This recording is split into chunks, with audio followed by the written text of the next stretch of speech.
Hello everyone, সবাই কেমন আছেন? সবাই গরমে খুব অতিষ্ঠ, তাই না?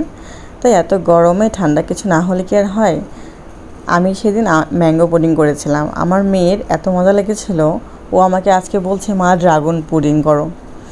আমি ভাবলাম এটা আবার কেমন হয়, করে দেখি। তাই আপনাদের সাথে শেয়ার করছি। আমি দুই ধরনের করেছি, দুইভাবে। দেখেন, আমি এখানে তার জন্য একটা ড্রাগন নিয়েছি, তার ছালগুলো আমি আলাদা করে নেব। আলাদা করে এটা পিস করে আমি ব্লেন্ডারে সুন্দর করে ব্লেন্ড করে নেব।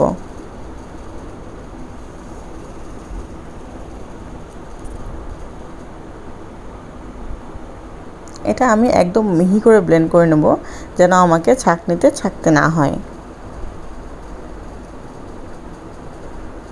এটা ব্লেন্ড হলে আমি একটি প্যানের মধ্যে ঢেলে দেব। এখানে একটু পানি দিয়ে অ্যাড করে দেব। আমি এখনও চুলা অন করিনি। এর মধ্যে আমি দিয়ে দেবো 1/4 কাপ চিনি আর হাফ চামচ agar agar powder. Agar agar পাউডারটি অবশ্যই চুলা অফ থাকা অবস্থায় দিতে হবে। তারপর দিয়ে দিলাম 1 চামচ ভ্যানিলা এসেন্স। আমি এখন চুলাটা ধরে দিয়েছি এবং দেখেন বলক চলে এসেছে। বেশি না, 1 থেকে 2টা বলক চলে আসলে এটা আমি বন্ধ করে দেব। তারপর আমি এটা 2টা পাত্রতে দিব। এই দেখেন এই 2টা পাত্রতেই দিচ্ছি। আপনারা আপনাদের পরিমাণ মতো দিবেন অবশ্যই। দিয়ে আমি এটা ঠান্ডা অবস্থায় রেখে দেবো 1 ঘন্টার জন্য। এটা আসলে 1 ঘন্টার জন্য না, আমি এটা ফ্রিজে রেখে আমি দুধটাকে রেডি করে নেব। আমি এখানে 2 কাপ দুধ নিয়েছি, তার মধ্যে 1/4 কাপ চিনি আর হাফ চামচ আগার আগার পাউডার দিয়েছি। সেম প্রসেসেই আমি এটাকে তৈরি করে নেব। এটা বলক আসা পর্যন্ত আমি এটাকে একটু ওয়েট করব। বেশি না, 2বার বলক চলে আসলে এটা হয়ে যাবে। আমি এর মধ্যেই দেখে নিলাম যে আমার জেলিগুলো রেডি হয়ে গেছে।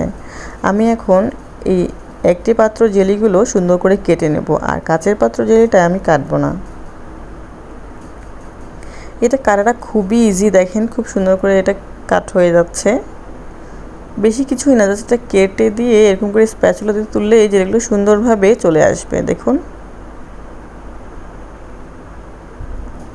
তারপরে রেডি হয়ে থাকা দুধটিকে আমি দিয়ে দিব। আপনারা অবশ্যই চেষ্টা করবেন দুধটিকে গরম থাকা অবস্থায় দিয়ে দিতে, না হলে দুধটা খুব তাড়াতাড়ি জমে যায়। আগার আগার পাউডারের কারণে দুধটা খুব তাড়াতাড়ি জমে যায়। এখন এটা আমি ফ্রিজে রেখে দেব 1 ঘন্টার জন্য, বা আপনারা 30 মিনিটের জন্য রেখে দিতে পারেন। আমি কিছু জেলিগুলো রেখেছিলাম, সেগুলো দিয়ে দিলাম। আর এটা একটু স্প্যাচুলা দিয়ে নাড়িয়ে দিবেন, দেখবেন যে কি সুন্দর একটা কালার চলে আসে। আমি একটু স্প্রিঙ্কেল ছিটিয়ে দিলাম। এটা আমি বরাবরই আমার মেয়ের জন্য দিয়ে থাকি। এই দেখেন 1 ঘন্টা পরে কি সুন্দর হয়েছে, ওয়াও! আমি এখন এটাকে ঢেলে দেখাচ্ছি। কি যে সুন্দর একটা ডেজার্ট! সত্যি কোনো মেহমান আসলে আপনারা যদি এই ডেজার্টটা করেন, তাহলে সবাই তো প্রশংসায় পঞ্চমুখ হয়ে যাবে। আপনারা এই ডেজার্টটি অবশ্যই বাসায় ট্রাই করবেন। এখন তো ড্রাগনেরই সিজন, আপনারা ড্রাগন দিয়ে এটা খুব সহজেই করে নিতে পারবেন।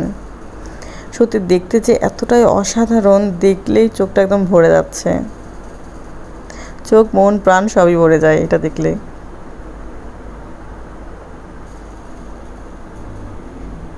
Just wow! আমার ভিডিওগুলো ভালো লাগলে অবশ্যই লাইক কমেন্ট দিয়ে পাশে থাকবেন। আমি এভাবেই আপনাদেরকে প্রতিনিয়ত ভিডিওগুলো শেয়ার করব। সবাইকে অনেক ধন্যবাদ, ভালো থাকবেন।